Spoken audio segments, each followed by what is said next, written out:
Commerce and Industry for organizing the 116th annual session and inaugural session of Resilient India, which will enable us to share our insights on preparing a blueprint for our economy, which will bring prosperity to our country and which will facilitate the upliftment of masses. We are all living in a global economy where developments in one corner of the world has got impact on the other places as well. In the rapidly changing global economic order, India, on account of its skilled human resources, infrastructure, and economic environment, has an opportunity to emerge as a supply chain hub of Indo-Pacific region. Last 1.5 years have been a period of trial and tribulation for economy all across the globe. However, the grit and resilience of common citizens is enabling the economies to come back on their feet, which is being reflected in the upswing of the stock markets. Today's session will signal robust, sustainable growth and will enable us to come up with a plan of action which will bring smiles and miles of prosperity to the Indian economy.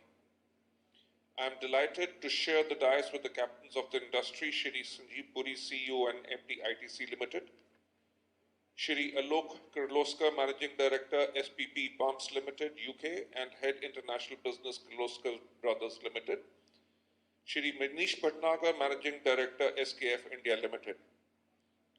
And I look forward to listening to each one of you. The exchange of viewpoints will enable PHD CCI to have a recommendation and work closely with all the state governments.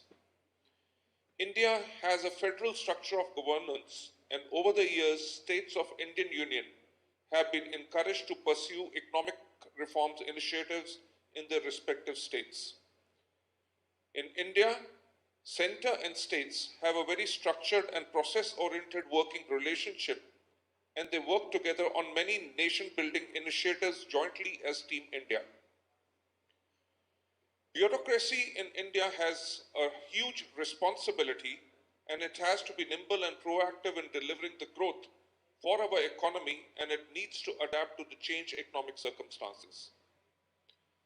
Cooperative federalism is the nucleus on which center-state relationship is based, and it ensures a flexible relationship between the central and the state governments to work together on a variety of initiatives and programs.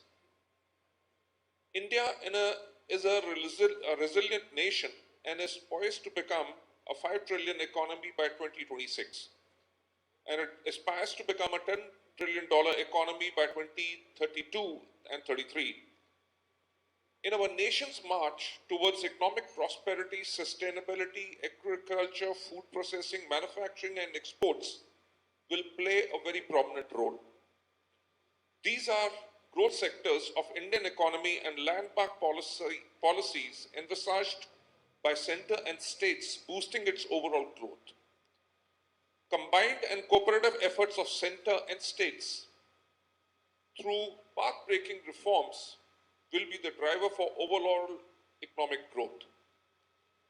Agriculture and food processing industries are closely interlinked and have symbiotic relationship with FMCG industry of India and empowers rural India, that is the real Bharat.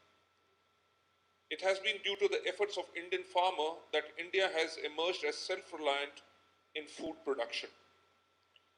I would like to state that onus of transforming agriculture and states lies with both center and the states, and combined effort needs to upgrade the agri-infrastructure such as cold storages in India.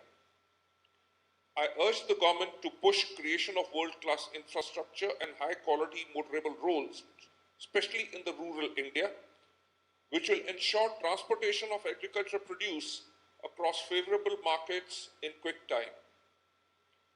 I would also like to commend Honorable Union Minister for Road Transport and Highways, Shri Nitin Gadkari, for his able leadership, and under his road guidance, if I am correct, the Road Ministry built 13,327 kilometers of highways in the financial year 2021.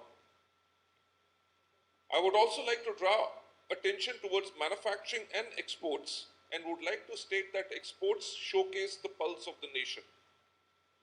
Exports are integral to nation's aspirations to become a calling card for its vision for superlative growth. It needs to be encouraged if India has to emerge as an engine of growth. A shared vision is needed which will push the growth of our nation to a higher pedestal which will place us amongst the high growth economies of the world. Those states in India have been empowered to come up with policies which will boost the growth of the economy in the above mentioned sector. However, India still needs to have cooperative framework in which efforts are channelized for nation's overall prosperity. I would like to share the roadmap which will facilitate uptick in growth indices of our economy. India has 814 districts. I propose that there should be a central feedback mechanism where development initiatives of all districts can be reviewed. Secondly, exports boost the economic profile of the nation and earn the hard-earned currency for the nation. We as a nation should pull out all stops to support exports and make our industries competitive to compete with the best in the world. If India has to be counted amongst the ranks of the developed nations, then we'll have to invest heavily in technology and modernize its manufacturing industry. We as a nation cannot compromise on best global practices that are being followed all over the globe. We need a blueprint which will make our manufacturing industry amongst the best in the world. I am also thankful to our founders of our nation whose sacrifices have laid foundation of modern Indian state and appreciate the far-sightedness of visionary leaders who wrote our constitution. It is the intent and the provisions of our constitutions which even in this age of rapid transformation is delivering sustained growth of our economy and society.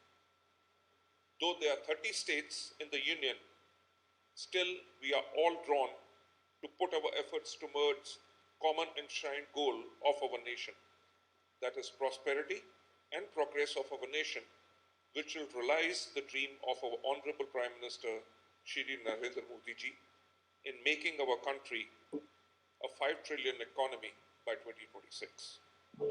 With this, I would like to end my message. Thank you so much.